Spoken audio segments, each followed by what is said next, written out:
ಸತೀಶ್ ಪರ ಗೃಹ ಸಚಿವ ಪರಮೇಶ್ವರ್ ಪರೋಕ್ಷ ಬ್ಯಾಟಿಂಗ್ ಮಾಡಿದ್ರ?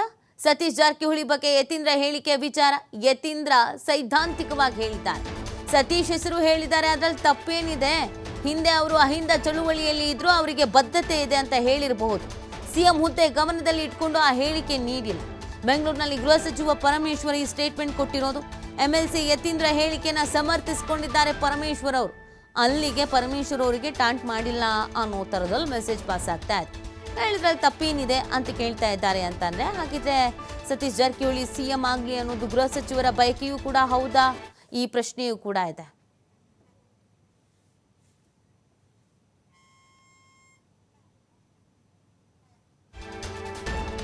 ಮುಖ್ಯಮಂತ್ರಿ ರೇಸ್ನಲ್ಲಿ ಪರಮೇಶ್ವರ್ ಹೆಸರು ವಿಚಾರ.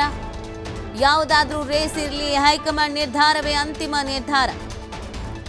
ಸಂದರ್ಭ ಬಂದಾಗ ಸಿಎಲ್ಪಿ ಸಭೆ ಕರೀತಾರೆ, ಆಗ ಶಾಸಕರ ಅಭಿಪ್ರಾಯವನ್ನು ಸಂಗ್ರಹಿಸ್ತಾರೆ. ವೀಕ್ಷಕರು ಹೈಕಮಾಂಡ್ಗೆ ವರದಿ ಕೊಡ್ತಾರೆ, ಆನಂತರ ಯಾರು ಏನು ಅಂತ ಘೋಷಣೆ ಆಗುತ್ತದೆ. ಇದು ಕಾಂಗ್ರೆಸ್ನಲ್ಲಿ ಇರುವ ಪದ್ಧತಿ. ಇದನ್ನ ಶಾರ್ಟ್ಕಟ್ ಹೇಗೆ ಮಾಡ್ತಾರೆ ಹೇಳಿ? ನಾನು ಸತೀಶ್ ಮಹದೇವಪ್ಪ ಕಾಫಿಗೆ ಸೇರಿದ್ವಿ. ಇದರ ಹಿಂದೆ ಬೇರೆ ಏನೂ ಇಲ್ಲ. ಗೃಹ ಸಚಿವ ಪರಮೇಶ್ವರ್ ಸಿಎಂ ಸ್ಥಾನ ಬದಲಾವಣೆ ಬಗ್ಗೆ ಏನು ಚರ್ಚೆ ನಡೆದಿಲ್ಲ. ಎಲ್ಲರೂ ಇದರ ಬಗ್ಗೆ ಸ್ಪಷ್ಟನೆ ಕೊಟ್ಟಿದ್ದಾರೆ. ಬದಲಾವಣೆ ಬಗ್ಗೆ ಚರ್ಚೆ ಇಲ್ಲ ಅಂತ ಪರಮೇಶ್ವರ್ ಅವರು ಪ್ರತಿಕ್ರಿಯೆ ಕೊಟ್ಟಿದ್ದಾರೆ.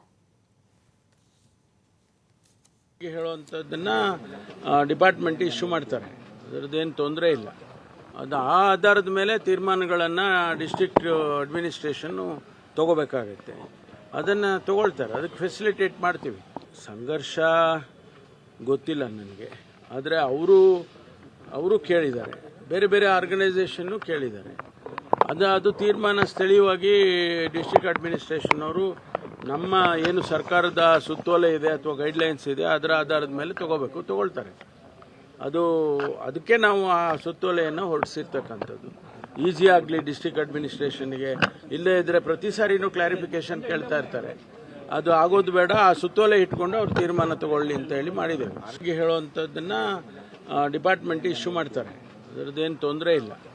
ಅದು ಆ ಆಧಾರದ ಮೇಲೆ ತೀರ್ಮಾನಗಳನ್ನು ಡಿಸ್ಟ್ರಿಕ್ಟ್ ಅಡ್ಮಿನಿಸ್ಟ್ರೇಷನ್ನು ತಗೋಬೇಕಾಗತ್ತೆ. ಅದನ್ನು ತಗೊಳ್ತಾರೆ, ಅದಕ್ಕೆ ಫೆಸಿಲಿಟೇಟ್ ಮಾಡ್ತೀವಿ.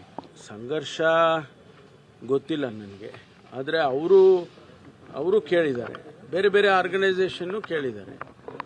ಅದು ತೀರ್ಮಾನ ಸ್ಥಳೀಯವಾಗಿ ಡಿಸ್ಟ್ರಿಕ್ಟ್ ಅಡ್ಮಿನಿಸ್ಟ್ರೇಷನ್ ಅವರು ನಮ್ಮ ಏನು ಸರ್ಕಾರದ ಸುತ್ತೋಲೆ ಇದೆ ಅಥವಾ ಗೈಡ್ಲೈನ್ಸ್ ಇದೆ ಅದರ ಆಧಾರದ ಮೇಲೆ ತಗೊಳ್ತಾರೆ. ಅದಕ್ಕೆ ನಾವು ಆ ಸುತ್ತೋಲೆಯನ್ನು ಹೊರಡಿಸಿರ್ತಕ್ಕಂಥದ್ದು. ಈಸಿ ಆಗಲಿ ಡಿಸ್ಟ್ರಿಕ್ಟ್ ಅಡ್ಮಿನಿಸ್ಟ್ರೇಷನ್ಗೆ. ಇಲ್ಲೇ ಇದ್ರೆ ಪ್ರತಿ ಸಾರಿನೂ ಕ್ಲಾರಿಫಿಕೇಶನ್ ಕೇಳ್ತಾ ಇರ್ತಾರೆ. ಅದು ಆಗೋದು ಬೇಡ, ಆ ಸುತ್ತೋಲೆ ಇಟ್ಕೊಂಡು ಅವ್ರು ತೀರ್ಮಾನ ತಗೊಳ್ಳಿ ಅಂತ ಹೇಳಿ ಮಾಡಿದ್ದೇವೆ. ಹಾಗೆ ಹೇಳುವಂಥದ್ದನ್ನ ಡಿಪಾರ್ಟ್ಮೆಂಟ್ ಇಶ್ಯೂ ಮಾಡ್ತಾರೆ, ಅದರದ್ದೇನು ತೊಂದರೆ ಇಲ್ಲ. ಅದು ಆ ಆಧಾರದ ಈ ಬಗ್ಗೆ ಮತ್ತಷ್ಟು ಮಾಹಿತಿಯನ್ನು ನೀಡ್ತಾರೆ ನಮ್ಮ ಪ್ರತಿನಿಧಿ ಶಿವು. ಯತೀಂದ್ರ ಅವರು ಕೊಟ್ಟಂಥ ಒಂದು ಸ್ಟೇಟ್ಮೆಂಟ್ ಈಗ ಸಾಕಷ್ಟು ಚರ್ಚೆಗೆ ಕಾರಣವಾಗ್ತಾ ಇದೆ. ಪರಮೇಶ್ವರ್ ಅವರು ಯಾವ ರೀತಿಯಾಗಿ ಸಮರ್ಥನೆ ಮಾಡಿಕೊಂಡ್ರು ಒಂದು ಸ್ಟೇಟ್ಮೆಂಟ್ ಕೊಡ್ತಾ ಇದ್ದಾರೆ ಅಂದರೆ, ಹಾಗಿದ್ರೆ ಹೈಕಮಾಂಡ್ ಮಟ್ಟದಲ್ಲೂ ಕೂಡ ಇದು ಯಾವ ಥರ ಚರ್ಚೆ ಆಗ್ತಾ ಇರಬಹುದು ಅಂತ.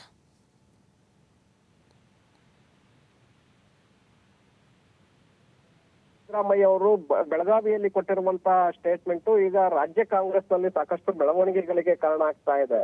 ಇದೀಗಷ್ಟೇ ಪರಮೇಶ್ವರ್ ಅವರು ಕೂಡ ಮಾತನಾಡಿದ್ದಾರೆ. ಸಿಎಂ ಬದಲಾವಣೆಯ ಚರ್ಚೆ ಈಗ ನಡೀತಾ ಇಲ್ಲ.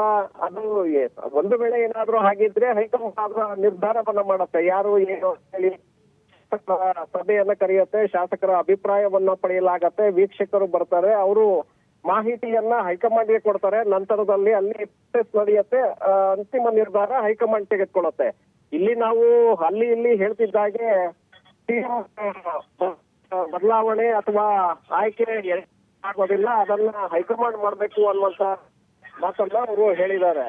ಸೊ ಹಾಗಾಗಿ ಇಲ್ಲಿ ಯತೀಂದ್ರ ಅವರ ಹೇಳಿಕೆ ಬೇರೆ ಬೇರೆ ನಾಯಕರು ಬೇರೆ ರೀತಿಯಾಗಿ ಹೇಳ್ತಾ ಇದ್ದಾರೆ. ಮತ್ತೊಂದು ಕಡೆ ಸತೀಶ್ ಜಾರಕಿಹೊಳಿ ಅವರು ಕೂಡ ನಾನು 28ಕ್ಕೆ ಕ್ಲೈಮ್ ಮಾಡ್ಕೊಳ್ತಾ ಇದ್ದೀನಿ, ನಾನು ಈಗ ಅದರ ಬಗ್ಗೆ ಚರ್ಚೆಯನ್ನ ಮಾಡೋದಿಲ್ಲ ಅನ್ನುವಂತ ಹೇಳಿಕೆಯನ್ನ ಸತೀಶ್ ಜಾರಕಿಹೊಳಿ ಅವರು ಕೂಡ ಕೊಟ್ಟಿದ್ದಾರೆ. ಯಾಕಂದ್ರೆ 2028ಕ್ಕೆ ನಾನು ಮುಖ್ಯಮಂತ್ರಿ ಅಭ್ಯರ್ಥಿ ಅಂತೇಳಿ ಈಗಾಗಲೇ ನಾನು ಅದಕ್ಕೆ ನಾನು ಬದ್ಧರಾಗಿದ್ದೇನೆ, ನಾನು 28ಕ್ಕೆ ಕ್ಲೈಮ್ ಮಾಡ್ತೇನೆ ಅಂತೇಳಿ.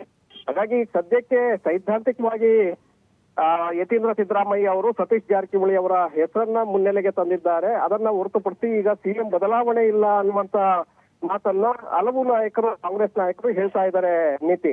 Okay. So ಹಾಗಾಗಿ ಈಗ ನವೆಂಬರ್ ಕ್ರಾಂತಿ, ಡಿಸೆಂಬರ್ ಕ್ರಾಂತಿ ಅನ್ನುವಂತ ಇರುವಂತ ಸ್ಟೇಟ್ಮೆಂಟ್ ಈಗ ರಾಜ್ಯ ಕಾಂಗ್ರೆಸ್ ನಲ್ಲಿ ಸಾಕಷ್ಟು ಪ್ರಕ್ರಿಯೆಗಳಿಗೆ ಈಗ ಎಡೆ ಮಾಡಿಕೊಡ್ತಾ ಇದೆ. ನಾಯಕರು ತಮ್ಮ ತಮ್ಮ ಅಭಿಪ್ರಾಯವನ್ನ ಈಗ ಹೊರಹಾಕ್ತಾ ಇದ್ದಾರೆ. ಥ್ಯಾಂಕ್ ಯು ಶಿವ, ತಮ್ಮ ಡೀಟೇಲ್ಸ್ಗಾಗಿ.